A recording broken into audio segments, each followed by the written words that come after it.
Dewan Pimpinan Pusat Partai Aceh atau DPPPA memperpanjang masa pendaftaran bakal calon kepala daerah untuk diusung pada Pilkada 2024. Keputusan tersebut diambil setelah adanya permintaan untuk perpanjangan masa pendaftaran dan untuk mengakomodir calon yang belum sempat mendaftar.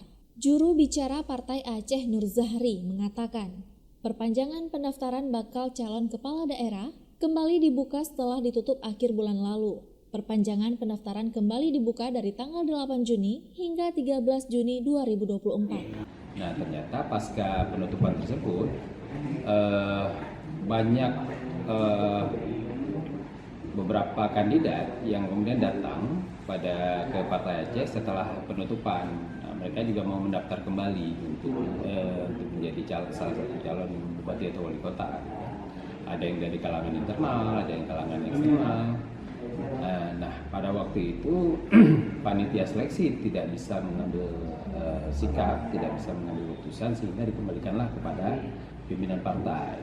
Dan kami telah merapatkan dengan mendengar berbagai masukan, kemudian juga saran pendapat dari tim seleksi, sehingga kita putuskan kita perpanjang selama 7 hari ke depan untuk mengakomodir beberapa sosok yang belum sempat mendaftar ini.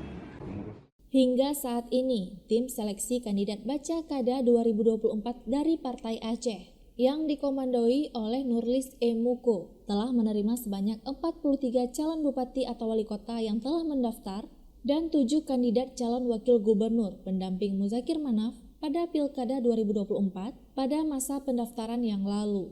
Dari Banda Aceh, Lala Nurmala melaporkan untuk Puja TV Aceh.